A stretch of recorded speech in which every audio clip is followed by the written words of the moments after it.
ஓம் காலகால ஈஸ்வராயின நமக. பிரபஞ்ச சக்திக்கு நன்றிகள். விருதுநகர் மாவட்ட ஜோதிடர்கள் நல சங்கம் 3வது மாத கருத்தரங்கம். இந்த விழாவுக்கு தலைமை ஏற்று நடத்தி கொண்டிருக்கக்கூடிய தங்கபாண்டியன் ஐயா அவர்களுக்கும் மற்றும் மூத்த ஜோதிட அறிஞர் வாஸ்து நிபுணர் மதிப்பிற்குரிய நம்முடைய நவமணி சண்முகவேல் ஐயா அவர்களுக்கும் மனமார்ந்த நன்றிகளும் வணக்கங்களும். அதே போல் இந்த சங்கத்து உறுப்பினர்கள் சொல்லக்கூடிய யாரை மறந்தாலும் இந்த சங்கத்து உறுப்பினரை மறந்துடக்கூடாது. நம்ம குருநாகராஜ் அண்ணன், அண்ணனுக்கு எனக்கு ஒரு 15 வருஷம் பழக்கம் இருக்குது. ஸோ இங்கே ஆரம்பித்த உடனே 3வது மாதமே நம்மளை கூப்பிட்ருக்காரு. ஸோ அவருக்கு தலைவராக இருக்கக்கூடிய அவருக்கு இந்த சங்கத்தை மென்மேலும் அடுத்த கட்டத்துக்கு கொண்டு போகணும்னு சொல்லிட்டு என்னுடைய வணக்கங்களை தெரிவிச்சுக்கிறேன். அவருக்கு உறுதுணையாக இருக்கக்கூடிய துணைத் தலைவர் அமுதன் என்கின்ற பாண்டி அவர்களுக்கும் மற்றும் செயலாளர் சுந்தரபாண்டியன் அவர்களுக்கும் மற்றும் துணை செயலாளர் ராஜபாண்டிதுரை அவர்களுக்கும் பொருளாளர் திருமதி சங்கரேஸ்வரி அவர்களுக்கும் என்னுடைய மனமார்ந்த வாழ்த்துக்களை தெரிவிச்சுக்கிறேன். ஸோ ஒற்றுமையாக இருந்து அடுத்த கட்டத்துக்கு நகர்வதற்கு எங்களால் உங்களுக்கு என்ன உறுதுணை செய்ய முடியுமோ கண்டிப்பாக செய்வோங்கிறதையும் இங்கே நான் சொல்லிக்கிறேன். ஏன்னா கோவைக்கு கூப்பிட்ட உடனே அதெல்லாம் பார்க்காம வந்துடுவார். வந்ததுக்கப்புறம் கடைசியாக தான் பேசுவார். ஆனால் எங்களை வந்துன்னு முதல்ல ஏற்றிட்டீங்க, அதுக்கே தனியாக நன்றி ஒன்று சொல்லணும். பொறுமை. ஆக்சுவலாக அண்ணங்கிட்ட பார்த்தீங்கன்னா எனக்கு பிடிச்ச குணம் என்னென்னா, அந்த பாகுபாடு இருக்காது, புரிஞ்சுக்குவார். என்ன நடக்கும் கூட்டத்தை பார்த்துக்குவார். வரப்போ வரட்டும், பொறுமையாக பேசிக்கலாம். அந்த கோபத்தை காட்ட மாட்டார். என்னை இனி கூப்பிடலையான்னு அந்த இதெல்லாம் பண்ண மாட்டார். அதனாலேயே எனக்கு தனிப்பட்ட முறையில் அவர் ரொம்ப பிடிக்கும். ஸோ இதே மாதிரி ஒவ்வொரு மாதமும் சிறப்பாக நடக்கணும்னு சொல்லிட்டு நான் அந்த ஆண்டவனை வேண்டிக்கிறேன். இப்போ நம்ம மேட்டருக்குள்ளே போயிடுவோம். நிறைய பேர் பேச வேண்டியது இருக்கனால ஷார்ட் அண்ட் ஸ்வீட்டாக கொஞ்சம் சொல்கிறேன். நிறையா பேர் இந்த தங்கம் அப்படிங்கிற விஷயங்களையே ஒதுக்கிட்டாங்க. ஏன்னா 2014 தங்கத்தை பற்றி பேசுகிறேன். ஆனால் 21 சொன்ன தங்கத்தோடைய இதுதான் ஹைலைட் ஆச்சு. அதுக்கப்புறம் என்ன பண்ணிட்டாங்க, எல்லாமே நம்மளுடைய தங்கத்துக்கு சரவண சோமன் சொல்லுவாருங்கிற மாதிரி கொண்டு வந்துட்டு எனக்கு ஜோதிடமே மறந்து போச்சு. அந்தளவுக்கு பண்ணிட்டாங்க. எனக்கு கொஞ்சம் ஜோதிடமும் தெரியும். ஸோ எனக்கு முழுக்க பேர் வர வேண்டியது ஜோதிடத்தில் தான். ஆனால் எங்கே போனாலும் தங்கத்தை கேட்டு கொடுக்குற தலைப்பில் தங்கமாக நிற்கிது. ஏன்னா தங்கத்தோட விலை இன்றைக்கி பார்த்திங்கன்னா வேறு லெவலில் இருக்குது. 2021 சொல்லும்போது 38லேருந்து 45க்குள்ளே தான் அதோடைய விலை. 90,000 ரூபாய் ரீச் ஆகும்னு சொன்னோம். அது 1.13 1.30 வரைக்கும் போயிட்டான். கடகத்துக்குள்ளே என்ட்ராகிற வரைக்கும் மார்க்கெட் பெரிய அளவில் ஹையில் தான் இருக்குன்னு சொன்னோம். கடகத்துக்குள்ளே என்னைக்கு என்ட்ராரோ அங்கேருந்து அடி வாங்கணும். இப்போ வக்ர நிவர்த்தி ஆனோன்னு அடிக்க ஆரம்பிச்சிட்டாரு. ஏறக்குறைய 28லேருந்து 30% இது வரைக்கும் குறைஞ்சிருக்கு. நான் குறையும்னு சொல்லியிருந்த விஷயங்கள், அதுவும் 2 மாதத்துக்கு முன்னாடி சொன்ன விஷயங்கள் 30% மேலே குறைஞ்சிருக்கு. சில்வர் பார்த்தீங்கன்னா 48% கரெக்ஷன் ஆகிருக்கு. இன்னும் இறக்கத்தில் தான் போயிட்டுருக்கா. 4 லட்சம் போச்சா? இன்றைக்கி போய் செக் பண்ணி பாருங்கள். திங்கக்கிழமை காலையில் ஓப்பனிங்கே டவுனில் ஓப்பன் ஆகக்கூடிய ஒரே இது சில்வராக தான் இருக்கும் வர திங்கக்கிழமை. ஏன்னா இந்த மாதம் முழுக்க கோல்டும் சில்வரும் இறங்க போகிறான். முதல்ல ஜோதிடத்தில் இதெல்லாம் சொல்ல முடியாதுன்னு சொல்லிட்டு பொதுமக்கள் கிட்ட ஒரு சாதாரண விஷயம் இருக்குது. ஜோதிடத்தின் அடிப்படை தெரிஞ்சுக்கணும். 4 அங்கங்களை கொண்டது இந்த ஜோதிடம். அதில் வருஷ பணி சக்கரம்னு ஒன்று இருக்குது. உலகியல் ஜோதிடமெல்லாம் அதில் தான் வரும். உலகியல் ஜோதிடம், விலைவாசி ஏற்ற இறக்கம், போர் வர்றது, உங்களுடைய பூகம்பங்கள் வர்றது, இந்த எரிமலை வெடிக்கிறது, அதுக்கப்புறம் கடல் கொந்தளிக்கிறது, இதெல்லாம் நம்ம பேசுகிறோம் இல்லையா? விமான விபத்துக்கள் எப்போ ஏற்படுது, இதெல்லாம் அந்த வருஷப்பணி சக்கரத்தில் வரக்கூடியது. அன்னைக்கு ராஜாக்களுக்கு நம்மளுடைய அன்றைய குருமார்கள் சொல்கிறதுக்காகவே வச்சுருப்பாங்க. அரசவை ஜோதிடர்னு ஒருத்தர் இருப்பார். அவர் கணிச்சு சொல்கிறது அவருடைய வேலை. மழை வருமா, இந்த நம்மளுடைய எதிரி நாட்டுகள் நம்மளால் ஏதாவது பிரச்சனை பண்ணுவாங்களா அப்படிங்கிறதெல்லாம் பார்த்து சொன்னது தான் இந்த ஜோதிடம். அந்த வருஷ பணி சக்கரத்தில் தான் விலை நிர்ணயிக்கப்படுகிறது. வருஷாதி நூல் ஒன்று இருக்குது. பெரிய வருஷாதி நூல் ஒரு நூல் இருக்குது. அதில் பாருங்கள், 60 வருஷத்திற்குரிய பாடல்களுக்கு விளக்கங்களை கொடுத்துருப்பாங்க. அந்த பெரிய வருஷாதி நூலில் பார்த்தீங்கன்னா அந்த 60 வருடங்களுக்கான பாடல்கள் இருக்கும். பாடல்களுக்கான விளக்கங்கள் கொடுத்துருப்பாங்க. அதை தான் ஒவ்வொரு வருடமும் பஞ்சாங்கத்தில் பிரிண்ட் செய்கிறாங்க. எத்தனை பேர் படிக்கிறீங்கன்னு எனக்கு தெரியாது. புஸ்தகத்தை படிச்சிருந்தீங்கன்னா, ஜோதிடத்தில் வந்தவங்க படிச்சிங்கன்னா இந்த பேஸ் கண்டிப்பாக புரியும். ஒவ்வொரு வருஷத்துக்கு தமிழ் மாதம் வைக்கிறாங்களா, தமிழ் மாதத்துடைய அர்த்தம் என்னங்கிறதில் போட்டு அதில் என்ன விளக்கம் என்பது தெளிவாக கொடுக்கப்பட்டிருக்கும். அந்த புஸ்தகத்தை மட்டும் எடுத்து படித்து பாருங்கள். இதெல்லாம் 2014 படிக்கும்போது தான் இப்படியெல்லாம் ஒரு வேலை பார்க்க முடியுமானே தெரியும். மஞ்சள் விலை ஏறும், தக்காளி விலை குறையும், அதுக்கப்புறம் தக்காளி ஒரு இடத்துல விலை ஏறும். எல்லாம் ஒவ்வொரு வருஷமும் அந்த புத்தகத்தில் சின்ன ஹிண்ட்ஸாக கொடுத்துருப்பாங்க. அதே தான் தங்கமும், அதே தான் மஞ்சளும். கிரக காரங்கள் அந்த குருவினுடைய ஆக்டிவேஷன், சனியுடைய ஆக்டிவேஷனை வச்சு உலக இயக்கங்களை அன்னைக்கு சொன்னாங்க. ராகு கேதுகளை இன்றைக்கி நம்ம சேர்த்துக்கிட்டோம். அவ்வளோதான் வித்தியாசம். அப்போது நீங்கள் இதெல்லாம் சொல்ல முடியுமா? பொதுமக்களுக்கு தெரியாது. பொதுமக்கள் என்ன சொல்லுவாங்க, ஜோதிடத்தில் இதெல்லாம் சொல்ல முடியுமான்னு நிறைய கேள்விகள், இதெல்லாமா ஜோதிடத்தில் வரும்னு கேட்குறாங்க. யதார்த்தமான உண்மை அனைத்துமே ஜோதிடத்துக்குள் அடக்கம். இதை வந்து ஜோதிடர்கள் சொல்லணும். ஆனால் ஜோதிடர்களுக்கு இதுங்க யாரோ கற்றுக் கொடுக்குறாங்களான்னா இல்லை. எல்லாம் பலன் பார்க்குற வகுப்புகளுக்கு நேராக வரும். பஞ்சாங்கத்தில் 4 அங்கங்கள் இருக்குங்கிறதையே நம்ம வந்து பேஸே படிக்கலை இல்லையா? அதை படித்தா தானே தெரியும். அப்போ அதெல்லாம் படிக்கும் பொழுது தான் இதெல்லாம் சொல்ல முடியுங்கிற நம்பிக்கை நம்மளுக்கே வரும். இந்த நம்பிக்கை நம்மளுக்கு வந்தால் தான் பொதுமக்கள்கிட்டே கொண்டு போய் சேர்க்க முடியும். ஸோ நம்ம எடுத்தது அந்த உலகியல் ஜோதிடம் சார்ந்த விஷயங்களை தான் எடுத்து மழை வர்றதை பற்றியெல்லாம் 2014-15 காலகட்டத்தில் நம்ம எழுதணும். அதுக்கப்புறம் எல்லாருமே அதை பிடிச்ச உடனே நான் அதை விட்டுட்டு வெளியே வந்துட்டேன். ஒரு நம்மளுக்கு ஒரு ட்ரேட்மார்க்கை உருவாக்கும் போது அடுத்தவங்க வரும்போது என்ன பண்ண முடியும்? சரி எடுத்துக்கன்னு சொல்லி நம்ம அடுத்தது போயிடணும். யாரும் வராத ஒரு துறை இருக்குல்ல, அது இந்த ஷேர் மார்க்கெட் துறை. யாராவது ஒருத்தர் பிடிச்சானே இதையும் விட்டுட்டு வேறு எங்கேயாவது போயிடுவேன், அது வேறு விஷயம். ஆனால் யாரும் இது வரைக்கும் பிடிக்கல. ஏன்னா இதுக்கு நிறைய உழைக்கணும். அதுக்கு தனிப்பட்ட ஒரு திறமை வேண்டும். நீங்கள் எப்படி ஜோதிடத்துக்கு ஒவ்வொரு ரூலை பிளான் பண்ணுறீங்களோ இதே போல் இந்த விலைவாசியாக நீங்கள் சொல்கிறதுக்கும் ஒரு ஜோதிடத்தில் கிரகங்களை பிடிக்க தெரியணும். அதுக்கு குருவினுடைய நிலை, சனியினுடைய நிலை, ராகு கேதுவினுடைய நிலை தெரியாமல் கண்டிப்பாக சொல்லவே முடியாது. வருட கிரகங்களுக்கு ஏன் முக்கியத்துவம் தரோம்னா அது குறைஞ்சபட்சம் 1 வருஷத்துலேருந்து 2.5 வருஷம் வரைக்கும் இருக்குது இல்லையா? அப்போ இதில் தான் ஒரு நிலையான மாற்றத்தை, விலைவாசிகளோட நிலையான மாற்றத்தை சொல்ல முடியும். இன்றைக்கி க்ரூடு இன்றைக்கி என்ன ரேட்டில் போயிட்டுருக்கா? 1 மாதத்துக்கு முன்னாடி 4000 சில்லற ரூபா இருந்தால் இன்றைக்கி 9000 சில்லற ரூபா. 1.5 மாதத்தில் 5000 பாயிண்ட் ஏறிட்டுருக்கா க்ரூடு. இது நம்ம என்ன சொன்னால் சனி நீச்சத்தை நோக்கி போகிறான், சனி நட்சத்திரத்துக்குள்ளே போனோன்னே விலை ஏறிடுவான் நம்ம சொல்லியிருந்தோம். இது எப்போ சொன்னேன்? 2 வருஷத்துக்கு முன்னாடி சொன்னேன். முடிஞ்சால் பெட்ரோலியத்துறை பங்குகளை வாங்கி வச்சுக்கோங்க. அது குறிப்பாக வந்து அந்த இறக்குமதி பண்ணி அந்த சுத்திகரிப்பு பண்ணுற பங்குகளை வாங்கி வைங்க. டைரெக்டாக காசு இருந்தால் டைரெக்டாக வந்து நம்ம இடிஎஃப்பில் வந்து நம்ம க்ரூடுடைய பங்குகளை வாங்கி வைங்க. வைக்கிறவங்கள ஜாக் பாட்டுன்னு எத்தனை பேர் ஃபாலோ பண்ணி தெரியல. Double the rate. இன்றைக்கி 1 லட்ச ரூபா இன்வெஸ்ட் பண்ணோன்னே வெறும் 1.5 மாதத்தில் 2 லட்ச ரூபா. நான் சொன்னது 2 வருஷத்துக்கு முன்னாடி ஏறப்போகுதுன்னு. ஆனால் அடுத்த 5 வருஷத்துக்கு இதுதான் மார்க்கெட்டை நிர்ணயம் பண்ணு சொன்னேன். கோல்டில் நீங்கள் எப்படி மிகப்பெரிய ஒரு உச்சத்தை தொட்டதோ அடுத்தது க்ரூடில் நடக்கிறதுக்கு முன்னாடி சொன்னோம். இது எங்கேருந்து எடுத்தோம்? சனி நீச்சம்னா என்ன, விலை குறையும் தானே எடுப்போம். ஏன் ஏறுச்சு? நீச்சத்தை நோக்கி போகும்போது ஏன் ஏறுது? பற்றாக்குறை. சனி நீச்சம்னா பற்றாக்குறை, சனினா வறுமை, சனினா பற்றாக்குறை. அப்போ 2 விஷயம் அது பண்ணுமா? அப்போ இன்றைக்கி என்ன பண்ணிட்டா? பெட்ரோல் வரதெல்லாம் நிறுத்திட்டானா ஈரானில்? கப்பல்கள் போகலையா? பாருங்க, பெட்ரோலை நிறுத்தினா. ஆனால் பெட்ரோல் இன்றைக்கி வரைக்கும் கிடைக்கிது. கேஸு வந்து கிடைக்கல அப்படி வச்சுக்கோ, கேஸுக்கு ஏற்றலாம். பெட்ரோலியம் வந்து வந்தால் தானே நீங்கள் வந்து இங்கே வந்து மற்ற பொருட்களோட விலையெல்லாம் ஏறணும். வரலன்னா தானே ஏறணும். ஆனால் எல்லா பொருளோட விலையை ஏற்றிட்டான். பார்த்தீங்களா? டீ 15 ரூபா இருந்தது 20 ரூபா பண்ணிட்டான்.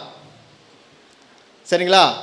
எல்லாத்துலேயுமே குறைந்தபட்சம் 5 ரூபா விலை ஏறி இருக்கா இல்லையா?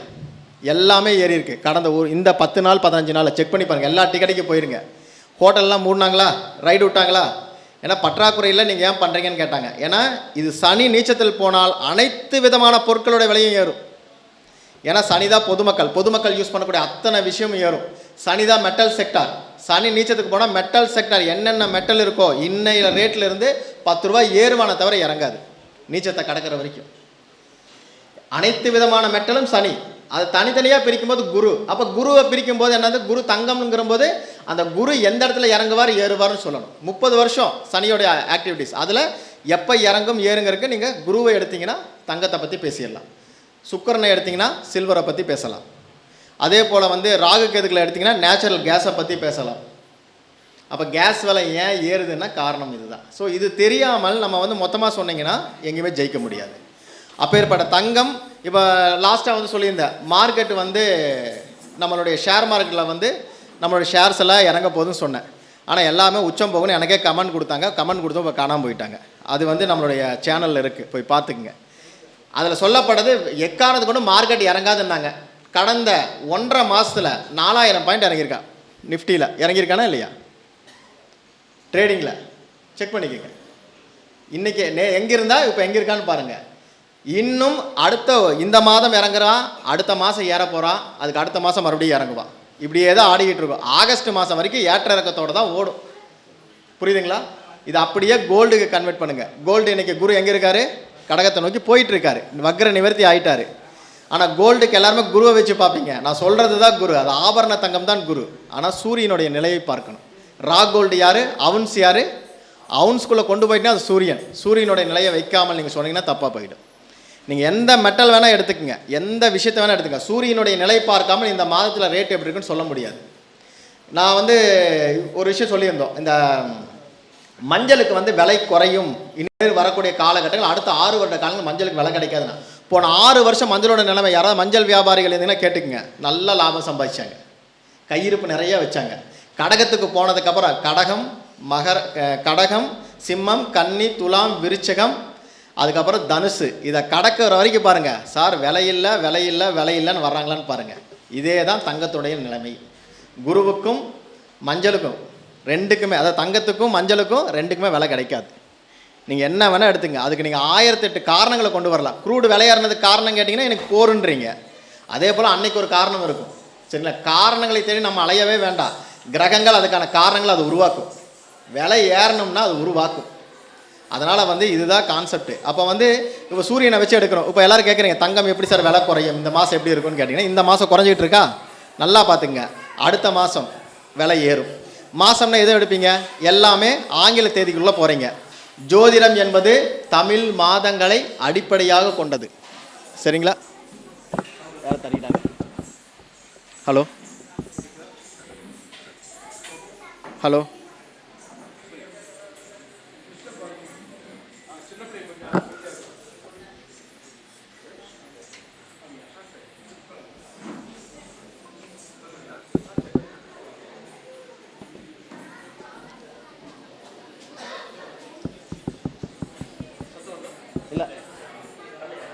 இல்லை வரல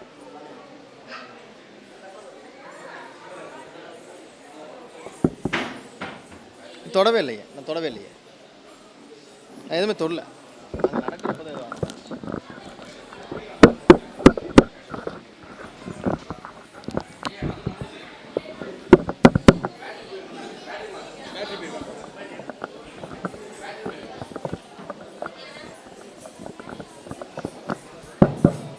வந்துருச்சா?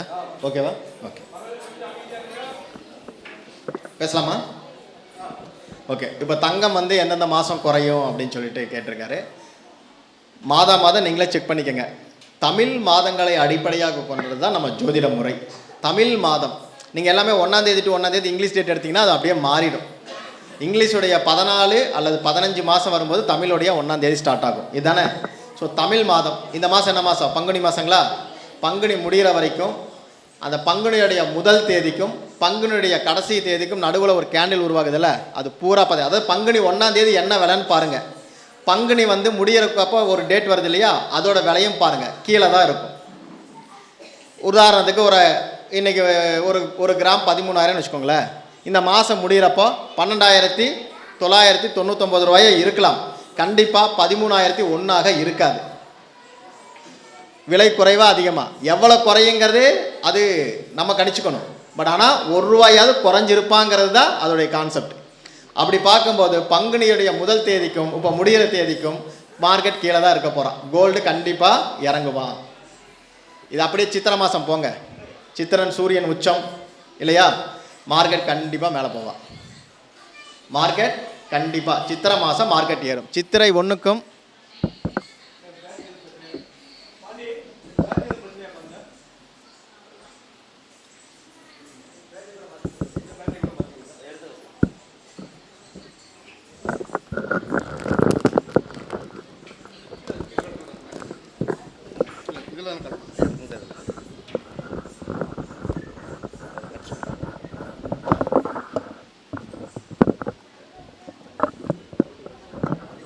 சரிங்களா, அதை நீங்கள் எடுத்துக்கங்க.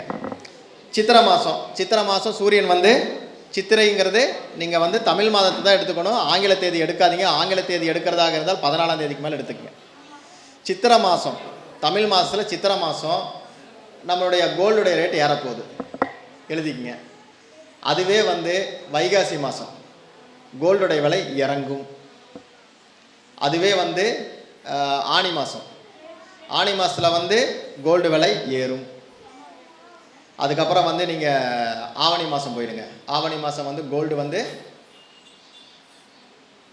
இறங்கும், சரிங்களா? இப்போ ஒரு மாதம்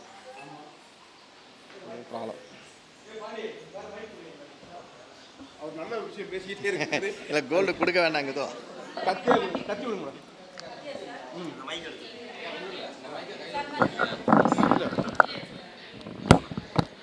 கத்தி ஒன்று வச்சுருந்தீங்க கொடுங்க. இல்லை கொடுத்தே ஆகணுங்களா? அந்த மைக் கையில் எடுத்து கையில் இது அப்படியே இருக்கணும். போட்டி முன்னாடி நின்று பேசிட்டு அந்த பிரச்சனை வராது.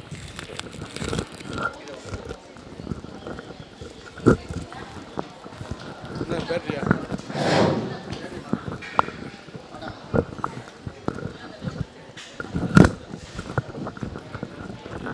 ராகுகாலம் ஓடுதா? ராகுகாலம் ஓடுதா? 12 மணி. இதெல்லாம் ஞாயிற்றுக்கிழமையா? செவ்வாய் வரையா? அதனால் தடை கொடுக்குதோ?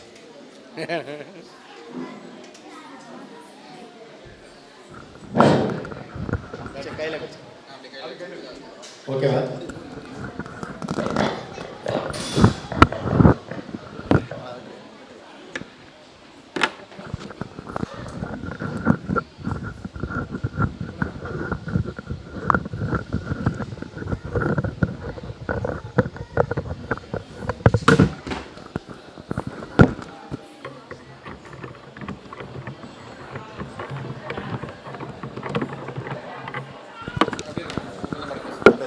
சரி ஓகே. அனைவரும் தடங்களாகவே இருக்கு, என்னன்னு தெரியல. சரி, ஆனி மாதம் ஆவணி வரைக்கும் சொல்லிட்டேன்னா, ஆனி மாதம் சொல்லிட்டேனே, ஆடி மாதம் சொல்லணுமா? ஆடி சொல்லிட்டலாம், ஆனி வரைக்கும் சொல்லியிருக்கேன். ஆடி மாதம் சூரியன் எங்க இருப்பாரு? கடகத்தில் இருப்பாரு. அப்போ மார்கெட் இறங்கும். ஆவணி மாதம் மார்க்கெட் ஏறும். ஆவணிக்கு அப்புறம் புரட்டாசியா நல்லா ஏறுவான். ஆவணி புரட்டாசி ஐப்பசி அடுத்தது. ஐப்பசி மாதம் நல்லா ஏறுவான். ஐப்பசி எழுதிட்டீங்களா? ஐப்பசி. அதுக்கப்புறம் கார்த்திகை நல்லா ஏறுவான். நல்லா பார்த்துங்க, அது கடகத்துக்கு அப்புறம் வரக்கூடிய மாதம் ஆவணி புரட்டாசி ஐப்பசி கார்த்திகை 4 மாதம் மார்க்கெட் ஏறின்றிருக்க, தொடர்ந்து ஏறக்கூடியது. கையில் காசு இருந்ததுன்னு வச்சுக்கோங்களேன், என்னை நம்பி வாங்காதீங்க. உங்களை நம்பி ரொம்ப இறங்கி இருந்ததுன்னா ஏறுங்க நம்பிக்கையில நீங்கள் வாங்கிக்கிங்க. ஏன்னா வாங்கினதுக்கு அப்புறம் இறங்கிச்சுன்னு வச்சுக்கோங்களேன், சரவணா நீ கொடுத்துருவாங்க, லாபம் வந்தால் கால் கூட பண்ண மாட்டாங்க. சரியா? ஸோ எங்களுக்கு யாரெல்லாம் கொடுக்க ரெடியாக இருக்கீங்களோ அன்னைக்கு கால் பண்ணுங்க, என்ன வாங்கணும் எப்படி வாங்கணும்னு நான் சொல்கிறேன். ஓகேவா? ஸோ மார்க்கெட்டை பொறுத்த வரைக்கும் இந்த 4 மாதங்கள் எப்படி? ஆவணியிலிருந்து ஆவணி புரட்டாசி ஐப்பசி கார்த்திகை 4 மாதம் நல்ல ரேட் ஏறும். ஓகேவா? அடுத்தது ஆவணிக்கு புரட்டாசிக்கு அப்புறம் ஐப்பசி கார்த்திகை, அடுத்து மார்கழி. மார்கழி மாதம் எழுதிக்கங்க. மார்கழி மார்கழி ஏறுவான்.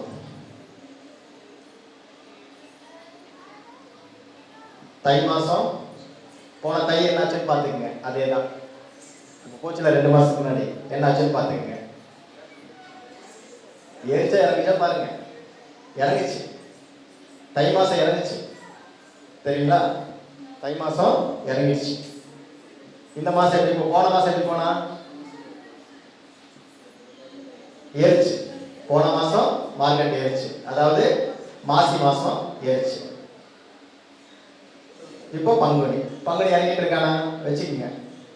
இது ஒரு சின்ன ட்ரிக் சொல்லித்தரேன். எல்லா வருஷமும் இப்படிதான் இருக்கும், எல்லா வருஷமும் இப்படிதான் இருக்கும். ஆனா அளவுக்கு அதிகமாக ஏறுதா அளவுக்கு அதிகமாக குறையுதா என்பதை முடிவு செய்வது குரு. நல்லா புரிஞ்சுக்கணும். அளவுக்கு அதிகமாக ஏறுதா இறங்குதா என்பதை முடிவு செய்வது குரு. ஆனா இப்ப சொன்ன இந்த மாதங்கள் வருஷத்துல ஒவ்வொரு வருஷம் இப்படிதான் நடக்கும். ஆனா அதோட அளவீடுகள் மாறும், ஏறது இறங்குறது மாறும். இப்படி இருந்தா நான் வாங்கி வித்துக்கோனா அது உங்க விருப்பம். ஆனால் இது அளவுக்கு அதிகமாக இந்த காலகட்டம் ஏறுமா அளவுக்கு அதிகமாக குறையுமா என்பதை முடிவு செய்வது குரு. ஆனால் இந்த 12 மாசமும் கோல்டு இப்படித்தான் இருக்கும். இது இப்ப இல்ல, 100 வருஷம் கழிச்சு பார்த்தாலும் இந்த ரூல் மாறாது. இது செக் பண்ணணுமா? கடந்த 12 வருஷம் செக் பண்ணி நீங்களே முடிவு பண்ணிக்கங்க, எந்த மாசம் ஏறிச்சு எந்த மாசம் இறங்குச்சு. ஓகே, இதுக்கு மேல ஈஸியா சொல்ல முடியாது. நான் வந்து கிளாஸ் எடுத்துட்டு இருக்கேன், இதை காசாக்க முடியும், ஆனால் வந்த இடத்துக்கு பொதுமக்களுக்கு புரியணுங்கிறதுக்காக கொடுக்குறேன். இப்போ பொதுமக்களை கிட்ட கேட்குறாங்க, சார் எப்போ சார் குறையும், பொண்ணுக்கு ஒரு நகை எடுக்கணும், கல்யாணத்துக்கு ஒரு நகை எடுக்கணும், இப்படியெல்லாம் கேட்குறீங்கல்ல. இது நம்ம பண்ணக்கூடிய ஜோதிடர்கள் பொதுமக்கள் சார்ந்த விஷயங்கள்ல இருக்கிறவங்க. பொது இடத்துக்கு வந்துட்டு எல்லாத்தையும் காசாக பார்க்கக்கூடாதுங்கிறத நானும் இதாக இருப்பேன். நீங்கள் வந்து எங்கிட்ட கண்டென்ட்டாக கேட்டு வரும்போது அது வேற, பட் பொது இடத்துல கொடுக்கும்போது அட்லீஸ்ட் இதை வச்சாலும் அடுத்த மாதம் 7 சொல்லியிருக்காரு, அட்லீஸ்ட் ஒரு 100 ரூபாய் குறைஞ்சாலும், ஒரு 10 பவுன் எடுத்தீங்கன்னா கிராமம் 100 ரூபாய் குறைஞ்சாலும் உங்களுக்கு காசு தானே, அதுக்காக தான் இது கொடுக்குறோம். இது எப்போவுமே எடுத்துக்க, இந்த கான்ஸ்டன்ட் வேல்யூ மாறவே மாறாது, இது கான்ஸ்டன்ட் நிரந்தரமான வேல்யூ. ஆனால் அளவுக்கு அதிகமாக ஏறுமா இறங்குமா என்பதை முடிவு செய்வது குரு. அதை முடிவு பண்ணிட்டு தான் இந்த மாதம் எவ்வளோ ஏறும் இறங்குங்கிறத நீங்கள் கண்ட்ரோல் பண்ணணும். புரியுதா? அப்போ இது வந்து கான்ஸ்டன்ட் வேல்யூ. அடுத்த மாதத்துலேருந்து நீங்கள் எங்கேயாவது ஜோதிடம் போய் பார்த்துட்டு ஒரு யூடியூப்ல கொடுத்தீங்கன்னா அப்படியே கொடுங்க, நீங்களும் சிறந்த ஜோதிடரே. இதுக்கெல்லாம் ரூல் இருக்கு, ரூலோட நான் சொல்கிறேன். நான் ரூல் அப்ளை, ஒரு நிமிஷம் யோசிக்கிறேன்ல, ரூல் அப்ளை பண்ணி சொல்கிறேன். புரியுதுங்களா? இந்த ரூல் அப்ளை பண்ணும்போது மாதங்கள் சரியாக வரும். அது எந்தெந்த வருடங்களில் அளவுக்கு அதிகம் அளவு குறைவு என்பது குருவை வச்சு எடுத்துக்கங்க, அது என்கிட்ட தான் இருக்கும். அதனால தான் நம்ம வந்து ஒரு பிராண்ட் ஆகிற வரைக்கும் நம்ம அதை வச்சுக்குவோம், அதையும் கொடுப்போம், ஒரு காலத்தில் கொடுப்போம். பட் புரிஞ்சுக்க, ஏன்னா எல்லாமே ரூல் தான். நான் எப்படி வந்து உச்சத்தை வந்து விலை இறங்கும் தைரியமாக சொல்கிறேன்னா, இதுக்கு முன்னாடி நடந்த விஷயங்களை போய் செக் பண்ணி பாருங்க. செக் பண்ணிங்கன்னா உங்கள் கையில் எல்லாமே வந்துடும். நீசத்தை பற்றாக்குறைன்னு சொல்கிறோம் இல்லையா? அதே போல தான். இதே போல் ஷேர் மார்க்கெட் கொஞ்சம் சொல்லிடுவா. ஷேர் மார்க்கெட் எத்தனை பேர் பண்ணுறீங்க? நீங்கள் பண்ணுறீங்களோ இல்லையோ? நிறையா வந்து ஜோதிடர்கள் வந்து கடந்த 7 மாதமா என்னுடைய லைனில் என்னுடைய ஃபேஸ்புக் பார்த்தவங்க நல்லா தெரியும், ஓப்பனில் போட்டுட்ருக்கேன். இந்த மாதம் என்ன போட்டிருக்கேன்னு யாராவது சொல்ல முடியுமா? இந்த மாதம் நான் போட்டது பேரிஷ் போட்டேன், நடந்துதான் இல்லையா? போன மாதம் டவுன் மார்க்கெட் போட்டேன், நடந்துதான் இல்லையா? அதுக்கு முன்னாடி அப் மார்க்கெட் போட்டேன், நடந்துதான் இல்லையா?